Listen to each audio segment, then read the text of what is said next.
आत्मीय भाई और बहनों, आपको पुस्तक हम सब एक दूसरे पर निर्भर विषय परमार्थ ही सच्चा स्वार्थ लेखक पंडित श्री राम शर्मा आचार्य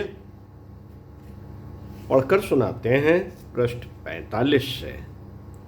आइए सुनते हैं। कहा जा सकता है कि परमार्थ मानव जीवन का सच्चा स्वार्थ है।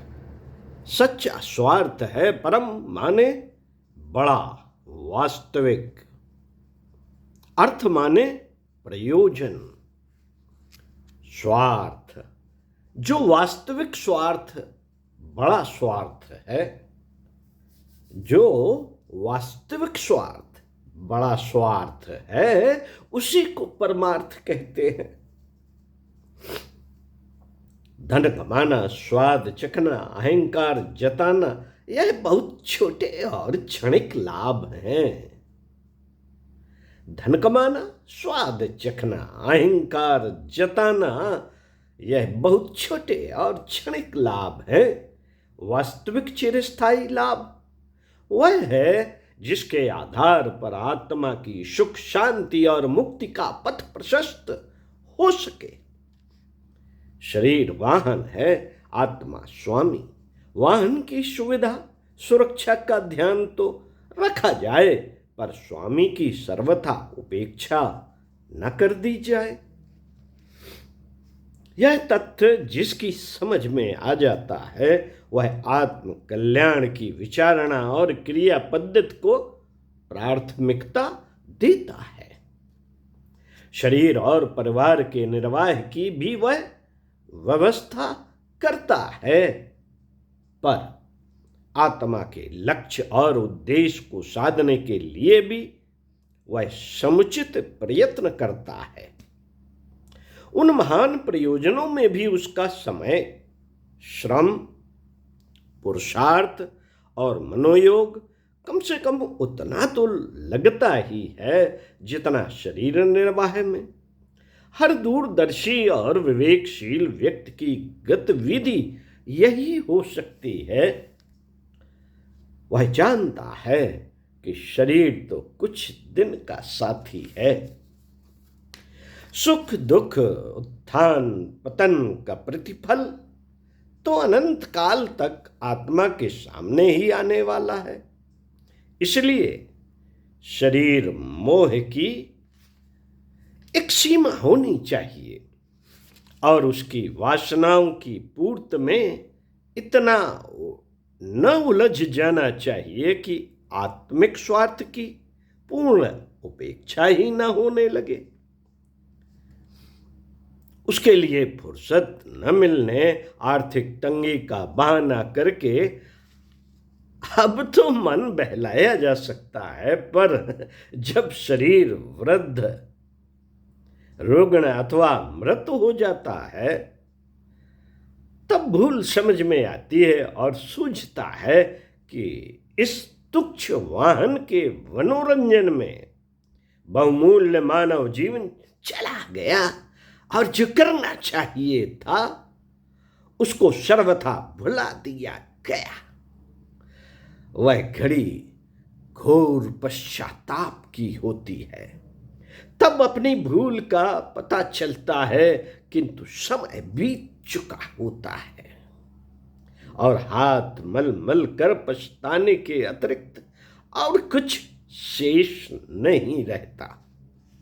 अच्छा हो कि समय से पूर्व चेतें, अपने स्वरूप को समझें, आत्मा के हित साधन की बात सोचें और परमार्थ पथ के पथिक बने। केवल राम नाम लेने से आत्मिक उद्देश्य पूरे हो सकते हैं। इस भ्रांत धारणा को मन में से हटा देना चाहिए। इतना सस्ता आत्म कल्याण का मार्ग नहीं हो सकता। पूजा उचित और आवश्यक है, पर उसकी सफलता एवं सार्थकता तभी संभव है जब जीवन क्रम भी उत्कृष्ट स्तर का हो। अन्यथा तो तारटंत किसी का कुछ हित साधन नहीं कर सकती।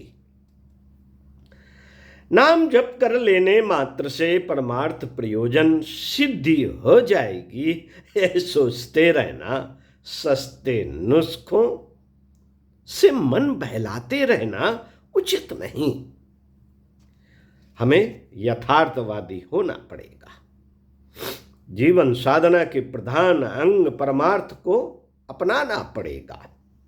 परम स्वार्थ का स्वरूप आत्मनिर्माण है, जिससे लोक मंगल के लिए सेवा धर्म अपनाना, अपनी परोपकार परायण सेवा प्रवृत्ति का परिचय देना नितांत आवश्यक है। जिसकी आत्मा में विश्व मानव की सेवा करने, इस संसार को अधिक सुंदर सुव्यवस्थित एवं सुखी बनाने की भावनाएं उठती रहती हैं और इस मार्ग पर चलने की प्रबल प्रेरणा करती हैं, वस्तुतः सच्चा परमार्थी और ईश्वर भक्त वही है, उसी का नाम जब सार्थक कहा जा सकता है। परमार्थ का जितना तत्व, जितना अंश हमारे जीवन क्रम में सम्मिलित होगा, उतनी ही आंतरिक शांति मिलेगी और उतना ही आत्म कल्याण का पथ प्रशस्त होगा। परमार्थ साधना के बिना, सेवा धर्म का व्रत पालन किए बिना मनुष्य जन्म की सार्थकता नहीं मानी जा सकती। इसलिए हर अध्यात्मवादी को अपने शारीरिक एवं सांसारिक स्वार्थ को सीमित रखकर आत्मिक स्वार्थों की पूर्ति के लिए अधिकाधिक ध्यान देते चलने का क्रम बढ़ाना पड़ता है। परमार्थ का नाम सुनते ही लोग बहुधा यह सोच समझकर घबरा उठते हैं कि परमार्थ की प्रेरणा देने वाले उन्हें अपने आवश्यक स्वार्थों से छुड़ाकर कुछ इस प्रकार परोपकार तथा परसेवा के कार्यों में लगा देना चाहते हैं कि उनका परिवार छूट जाए। परिवार छूट जाए, वे जीवन में आर्थिक उन्नति से वंचित रहकर न कोई तरक्की कर पाएंगे और न किसी ऊंचे पद पर पहुंच पाएंगे। वे गरीब रहकर सारे सुखों से रहित हो जाएंगे। कहना ना होगा कि इस प्रकार का विचार करने वाले लोग वस्तुतः परमार्थ का वास्तविक अर्थ नहीं समझते। मनुष्य का सच्चा स्वार्थ परमार्थ ही माना गया है। जो भी काम ऊंचा उज्ज्वल स्वार्थ लेकर किया जाता है, उसका अंतर्भाव एक प्रकार से परमार्थ ही होता है।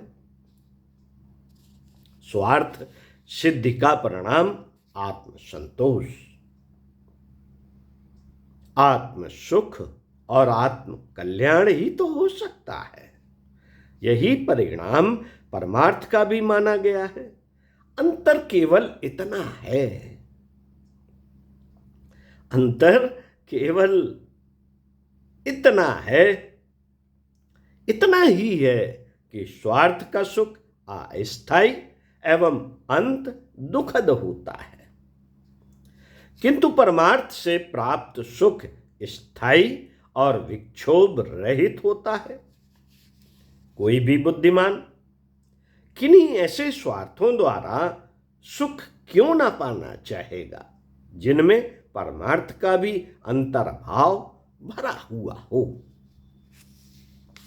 आत्मा का स्वार्थ जिन विचारों और कार्यों द्वारा सिद्ध होता है, उन्हीं के माध्यम से संसार का कल्याण करने वाले परमार्थ की भी सिद्धि होती है। फिर क्यों ना ऐसी गतिविधि ही अपनाई जाए जिससे स्वार्थ की भी सिद्धि हो और परमार्थ का भी साधन बने। उदाहरण के लिए, स्वार्थ का सबसे स्थूल रूप उपार्जन को ले लिया जाए। उपार्जन का यहां पर अर्थ है धन कमाना, धन कमाने के लिए लोग खेती करते हैं और नौकरी करते हैं। यूं तो खेती, व्यवसाय अथवा नौकरी करना मूलतः स्वार्थ ही है, पर यदि इसमें ऊंची भावना का समावेश कर दिया जाए तो इसी स्वार्थ के साथ परमार्थ का भी लाभ होने लगे। कृषक खेती करते हैं तो सोचते हैं इससे जो उपज होगी उससे अपना काम चलेगा, बच्चों का पालन होगा, जीवन की सुख सुविधा की प्राप्ति होगी।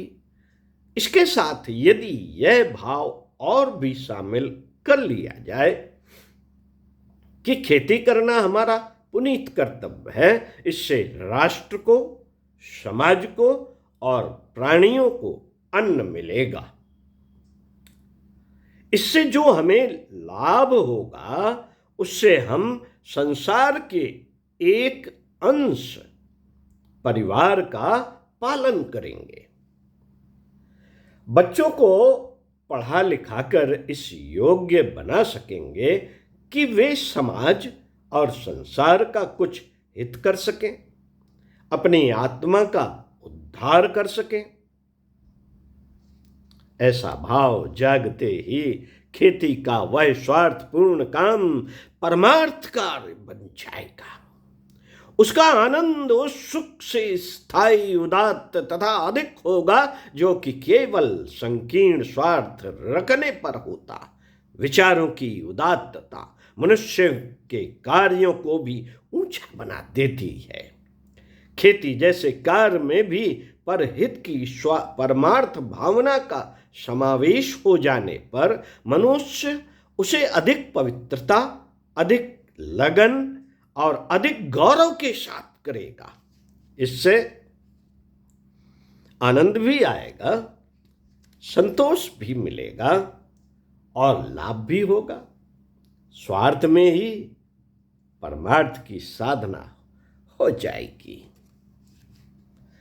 इसी प्रकार व्यवसाय अथवा नौकरी की भी बात है। हम व्यवसाय करते हैं, हम व्यापार करते हैं इसलिए कि लोगों को वस्तुओं की सुविधा हो, राष्ट्र और देश की संपत्ति बढ़े, बहुत से व्यक्तियों को काम मिले। व्यक्तिगत व्यवसाय को इस प्रकार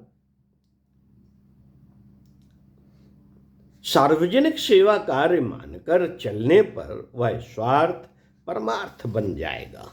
व्यवसाय में ऊंची भावना के जुड़ते ही मुनाफाखोरी, भ्रष्टाचार, चोर बाजारी और मिलावट की प्रवृत्ति पर आघात होगा और वे स्वयं ही नष्ट होने लगेंगी।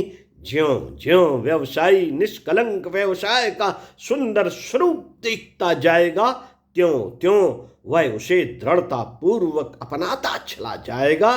ज्यों ज्यों वह इस क्षेत्र में उन्नत बनता जाएगा, त्यों त्यों उसका भय, आशंका और संशय दूर होता और आत्मिक सुख मिलता जाएगा। इस प्रकार स्वार्थ भी बनेगा और परमार्थ भी। पंडित श्री राम शर्मा आचार्य इसी क्रम को आगे बढ़ाते हुए पुनः आपसे अगले वीडियो में मिलते हैं इसी विषय के साथ। परमार्थ ही सच्चा स्वार्थ। ओम